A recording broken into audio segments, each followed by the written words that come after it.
Hey, it's Woz here with the final day of the Maw of Disorder card reviews. This time we are going to be going over the remaining Druid, Demon Hunter, Mage, and Shaman cards. So let's begin with the Demon Hunter cards. The first one being All Fel Breaks Loose, which is a 5-cost Fel spell for Demon Hunter that summons a friendly demon that has died this game.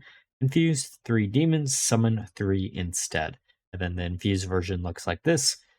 This would be, in theory, a really good card in a deck where you could actually force you to resurrect certain demons. However, given the fact that we do have to actually infuse this card with demons, I don't think this card will probably see much play at all, especially because some of the really good demons that you would want to resurrect are things like the Forge Fiend, the Inquisitor, the Colossus Minion, and all of which, in order to actually trigger this spell, you would have to run a bunch of low cost demons also.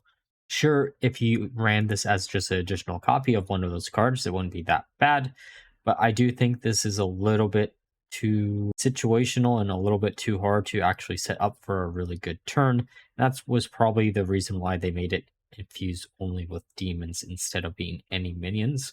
Because if it was any minions, Token Demon Hunter could easily do this without having to run too many demon generating tokens that deck normally wants to run, because there are a lot of options either in the neutral pool or some cards that don't currently see play where this would be really strong. I wish it was a little bit better. Maybe if we do see some buffs to a card like this in the future, then it'll say infuse just any 3 minions, but until then, I don't think this one will see much. Now for the next card, which is Sightless Magistrate, which is a 4-cost minion for Demon Hunter with 5 attack, 4 HP. Both players draw until they have 5 cards, which is a Battle Cry. This Battle Cry is really good if you're in a control matchup where you are a aggro-based deck. But if it is a aggro on aggro matchup, you are going to have a little bit more trouble wanting to use a card like this, because if you don't time it well enough, you're just going to give your aggro opponent a lot more resources, and that could be a really big issue. It also might be really good for Questline Demon Hunter, depending on how fast you can actually draw through your entire deck. But at the same time, I think this will probably fit more into aggro Demon Hunter than anything else, because you do have a bunch of cards that are synergistic with this, such as cards that will put cards back into your deck or discard them from your hand, which was a little theme that they had going on with the main set. But like I said, the only worry I have is you're going to give your opponent a lot more resources too. So if you don't time this well, it might be worse to run this instead of something else that gives you a bunch of draw power too, such as the Relic support, which we sadly did not see any additional cards for. Now for the first new Druid card, which is Attorney at Maw, which is a 2-cost Druid minion with 1 attack, 3 HP. Choose one, silence a minion, or give a minion immune this turn. It's interesting to see immune coming back into the game on as many cards as we are seeing it coming back in one expansion. However, I don't know if this is going to be that playable outside of the fact that you're probably going to use this as a silence if you do want to run a card like this. It does hurt with the consistency of the Jerry-Rig Carpenters, so you would draw this instead of your Nourish or whatever other choose one spell that you're actually trying to get a hold of, so I don't know how useful it'll be in those situations, but it does have a niche little use and is a searchable silence, which is something that might be really good in any type of ramp druid based deck where you just need to silence one of your opponent's taunts just so you can actually hit face. That's the only upside it has over Starfish, in my opinion, and may or may not cause it to actually be used.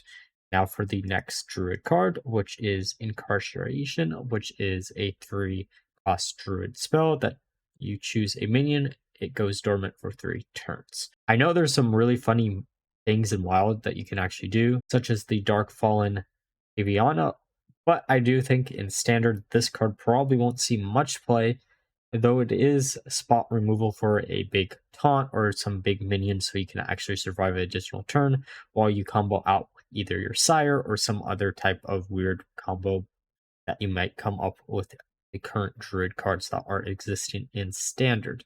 The only nice thing about this instead of using some of the token generating cards is the fact that this is a much lower cost card for decks that would want some type of spot removal like this. But I think honestly that already fit this role, but our higher costs are probably going to still be used because of the fact that Guff still exists in standard, and he is just a broken card to ramp yourself up really, really quickly, even if the nerf did make it where they aren't active maddening crystals when you do so. Now for the first mage card, which is Life Sentence, which is a 4-cost mage spell that removes a minion from the game. This is the second time on a card that we've actually seen this wording, at least in standard Hearthstone. The first one being the Reno Jackson hero card, where it would remove all minions from the game, and it acts very similar to what used to happen in Yu-Gi-Oh, where if a card got removed from play, aka banished, then you would have no access to it or very little access to it until they made Banish Zone a second graveyard. But that is what it is. This does also mean the fact that whatever minion you target with this cannot be resurrected, which is pretty cool for Wild, but it doesn't really have that many implications in Standard because there aren't many resurrect cards currently in the game outside of Amulet of Undying, which only really gets used for L1 boars, which could be a way to actually counteract that deck, but it isn't that popular anymore, so I don't see a point of a card like this. It's really just a worse Drowning, and Drowning doesn't really see much play, even though it has a shadow tag and gives you an additional resource. Either way, I really do like seeing a unique mechanic like this come back, though. Next card that was revealed is Objection, which is a 3-cost secret for Mage, which reads when your opponent plays a minion, counter it. So basically, we got Blade Master Akani on a secret to go hand in hand with our counter spell that currently exists in Standard Hearthstone. Interesting as a way to actually deal with big minions or big push turns that your opponent might actually play. It does make me a little bit frustrated. This is just straightly a better kidnap in 99% of the cases, though I guess Mage has historically been a better secret class than Rogue, so I guess it makes sense for them to get a really good secret. I do think if Secret Mage becomes really meta relevant, this card will probably see a lot of play, though it does not have a tag on it, which means it can't be duplicated with Magister Dawngrass or other cards like that. So it might be a little less playable than something like Counterspell, but it is a good enough secret and will probably find its way into some secret mage based deck, especially given the fact the next card is also secret support, which is Contract Conjure, which is a 6-cost minion with 6 attack, 6 HP, costs 3 less for each secret you control. This is almost an exact reprint of a very old Hearthstone card. Actually, I guess it's not that old. I think it's from Ash, where it would be discounted by 2 for every secret you've played this game. That card saw a little bit of play when Secret Mage first came out, but as time went on, that card dropped in popularity a lot. This is basically a worse version of that. However, there are ways to actually cheat out secrets for quite cheap, such as discounting them to 0, and other ways to generate other classes secrets, which means a card like this might actually be playable on like turn 3 or 4, depending on how it all works out in the end, and could be a decent card to try to give some type of win condition to a secret mage deck, though you don't have many ways to duplicate a card like this because it has no tags on it. If it had some type of tags, I think this would be a lot better, but because it doesn't have any tags on it, I think it is still playable. Now for the Shaman cards, which the first one is Framester, which is a 3-cost minion for Shaman with 3 attack, 3 HP, Battlecry, shuffle 3 framed cards into your opponent's deck. 1 draw, they overload for 2. This is a mechanic that is really going to be frustrating to play against.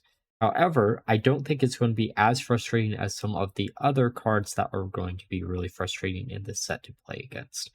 I'm actually kind of curious if it'll overload them for 2 for the turn they draw it or the falling up turn.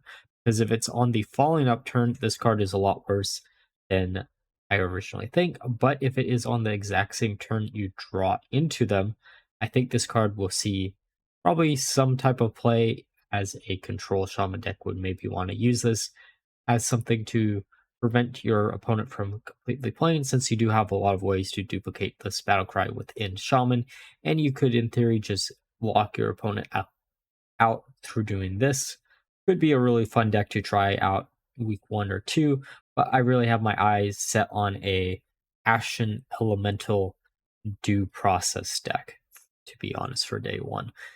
Either way, I think this will be a cool card to play around with. I don't know how competitive it's going to be, but it looks really fun. And finally, for the last card is Turgas Custodian, which is a 8-cost minion for Shaman with 6 attack, 10 HP. Battlecry for each enemy minion, randomly gain a Rush, Divine Shield, or Wind Fury. Out of all the cards in this set, I think this is probably the one that's the least playable. It's such a high cost card. It doesn't have an elemental tag, so you can't discount it in Shaman. It relies on your opponent to actually have minions on board, which is a more common thing than it used to be. And it doesn't really give you any advantage besides the fact that it could, in theory, get Wind Fury and Rush, which allows you to nuke 2 minions. But there's so many other ways to just do this a lot better in Shaman. And that makes this card, in my opinion, probably not playable. It's interesting to see, though, the little side note that Blizzard made to make hand mounts a thing in World of Warcraft actually becoming a Hearthstone card, because they're supposed to be the hands of a giant race that defied the jailer for some weird reason, and that's what he punished them to be for the rest of eternity, or walking hands.